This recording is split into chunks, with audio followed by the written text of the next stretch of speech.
Hi everyone, my name is Alexander Zalivako, and I'm the founder of From A to Z law firm. One of the areas of our expertise are sanctions, and in a series of presentations called Sanctions 360 Degrees, we will look into major sanctions economic regimes and the way they affect the lives of private individuals and corporations. Thank you very much for watching. We will expand today the geographical reach of our series Sanctions 360 Degrees to Europe. It may be general thinking that international economic sanctions are relevant for the countries mainly located in the Middle East, Asia, Africa, and other than Russia and Belarus, there are no other countries in Europe where international economic sanctions may be of relevance. The purpose of this presentation is to show that this is not the case, and basically 20 years ago, a very similar, if not a stricter, sanctions regime compared to that which we currently see with respect to Russia and Belarus was in place with respect to the Federal Republic of Yugoslavia, the remaining part of the Socialist Federal Republic of Yugoslavia. That situation has certainly changed by now. Nevertheless, some sanctions remain in place. And what we would do today is that we would briefly, as usually we do in our geographical presentations, discuss the region from the sanctions perspective to put the current program into the historical and political context, discuss key players in the region which are relevant for the purpose of understanding the relevant sanctions program in place. And then we would touch upon the UN sanctions program, which, as I mentioned, is by now largely of historical interest and summarized by existing and operational sanctions program of the key jurisdictions. So I put on this slide the map of the what is called Western Balkan part. The Balkan Peninsula by itself will also include, for example, Greece and Bulgaria, part of Turkey, but we're mainly talking about the area which is currently consisting of multiple states. We will discuss in a bit detail in a while, but formally before 90s was organized under a single state, the Socialist Federal Republic of Yugoslavia. As we can see even today, the main characteristics of the area is the variety of ethnicities living in a relatively small territory and the mix of those ethnicities within different states. They're not living compactly in a separate area, but are spread around the entire Western Balkans. And in the first place, this relates to the Serb population, which, although mainly concentrated in Serbia, are also living in the northern part of Kosovo. We can see on the map the small part in the north of Kosovo. Substantial ethnic groups of Serbs live in Bosnia and Herzegovina and give the rise to what is now the one of two parts of the Confederation of Bosnia and Herzegovina, Republika Srpska. Also, Serbian minority groups live in Croatia. They live compactly. We can see in the northern part of the country, close to the borders with Bosnia and Herzegovina. But not only the Serbs are the minorities living in other countries in the region. We can see that a substantial minority of Croatians are living in Bosnia and Herzegovina, and for example, a substantial minority of Albanians are living in Macedonia. We can see the northern part of Macedonia, colored in violet, representing what is a 25% minority of Albanians living in Macedonia. So it's clear that this type of diversity gave rise to substantial tensions and, more importantly, substantial military conflict when what was previously organized as a single state started to fall apart, and the basic principle of determination where the administrative borders drawn up in the Federal Socialist Republic of Yugoslavia, which didn't take into account the ethnicities, which conversely tried to mix up the ethnicities in the general federal state without emphasizing their separateness. And this certainly created multiple conflicts because although many of the newly appearing states concentrated the majority of the dominant ethnicity within their borders, they equally included substantial number of ethnicities from other constituent parts of the former Yugoslavia, primarily of Serbian origin, but as I said, not only. And the result of this were several very intense military conflicts in the region.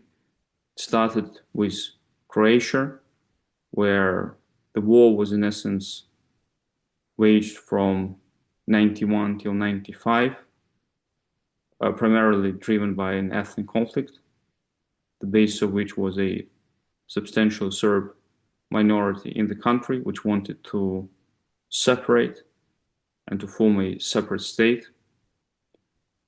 Then the very similar conflict broke up in Bosnia and Herzegovina, where the ethnic situation is even more complex, with a Serbian and Croatian minorities together with the Bosniak minorities. Then the conflict flared up in Kosovo, where although the majority of people at the relevant time, around 90%, were the Albanians, the territory was the integral part of Serbia, enjoying the autonomous status, and following the logic that the countries shall reemerge in their administrative borders, the independence of Kosovo was certainly not accepted for the Central Serbian state and is not accepted by now. Serbia, as well as the majority of states, do not recognize the independence of Kosovo, although some important states do recognize. Then the conflict flared up in Macedonia, which was the last of the conflicts summarizing this period of interethnic wars in the region, where the Albanian minority, claiming the disrespect of their language rights, started an uprising supported by the military groups formed up of the former Kosovo Liberation Army members and with their support. And all of this is by now largely a history from the military perspective. Thankfully, many of those intense military conflicts ended more than 20 years by now. But nevertheless, the memories remain alive, and the memories cause ongoing tensions, primarily in Kosovo, where the status of the country is not certain, and the Serbian minority living in the northern part of the country is certainly claiming either for autonomous rights, which are following a very bloody military conflict, are suppressed by the local government. Same questions, same tensions continue in Bosnia and Herzegovina, where a substantial Serbian minority is organized around the formation of Republic of Srpska. And this evolution also resulted in the sanctions which were imposed with respect to the countries.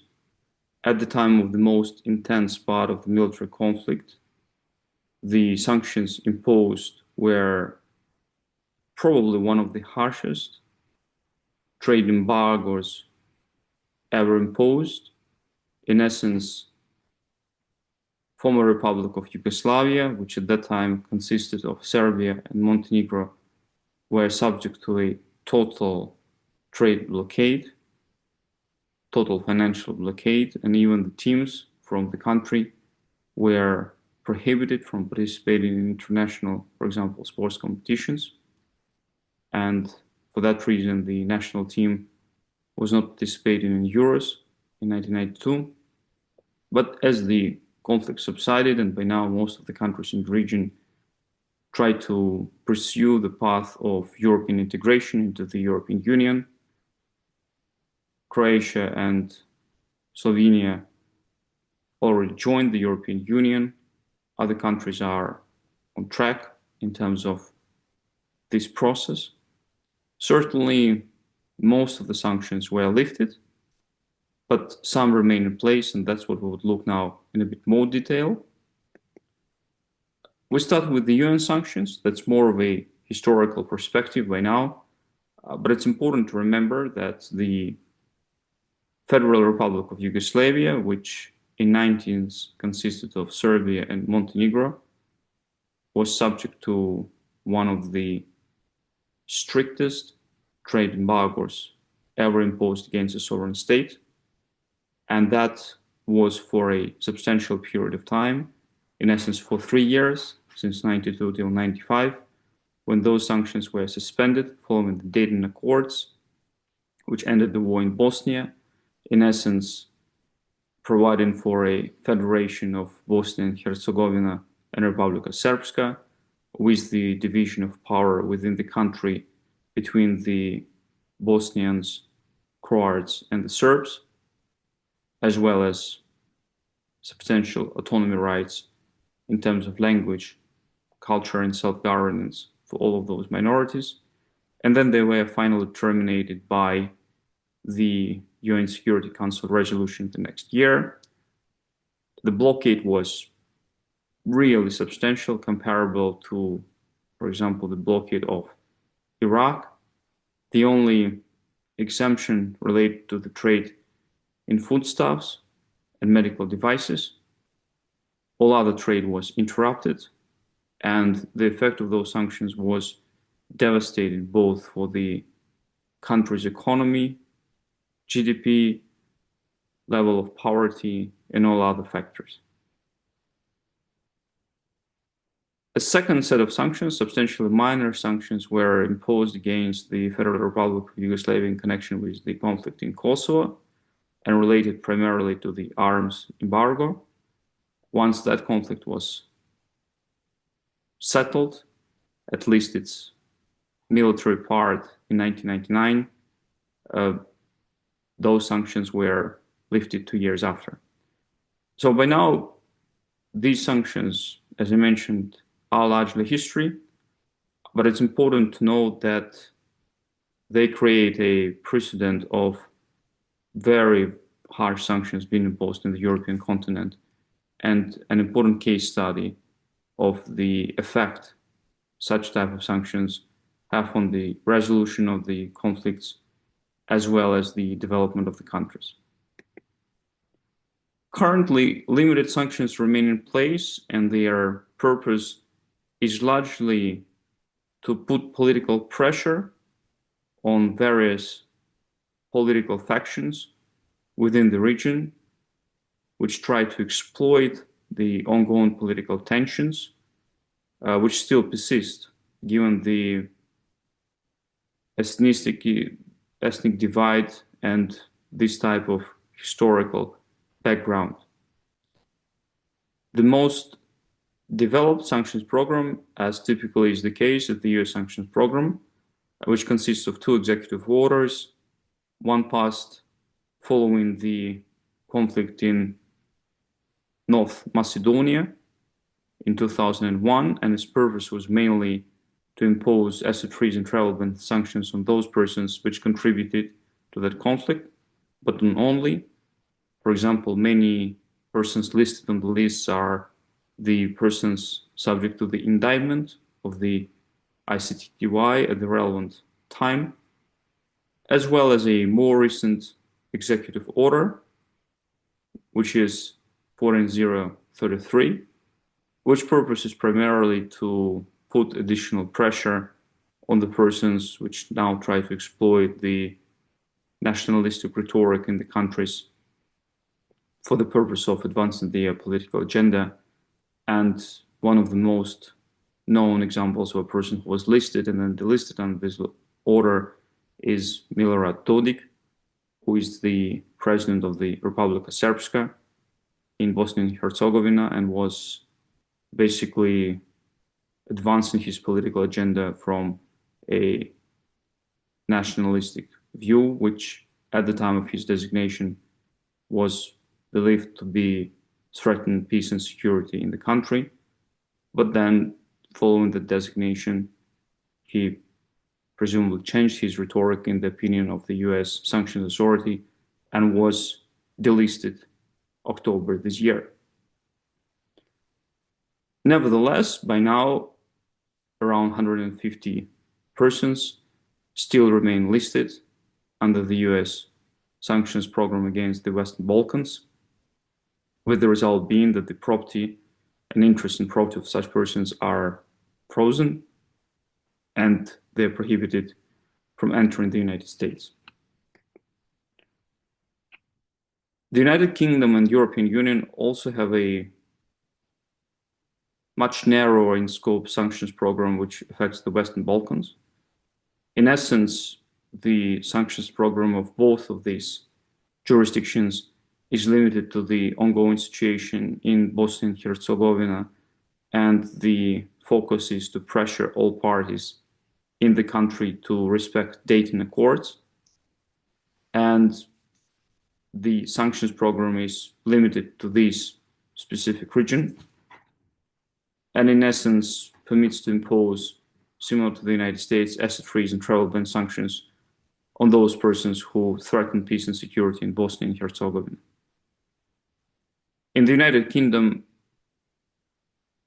3 persons were listed under the Bosnia and Herzegovina regulations, which in essence implemented the EU sanctions program following the UK exit from the European Union. In the European Union, by now, the program remains at the political level of the Common Foreign and Security Policy decision, and no specific designations were made, and for that reason, no implementing regulations were made at the level of the European Union. So in essence, the sanctions program of these 2 states remain more of a potential threat of the imposition of sanctions, with the focus being to ensure the integration of those countries into the European communities. Thank you very much for watching. I trust that you found this presentation useful, and I hope you see you during my next presentations.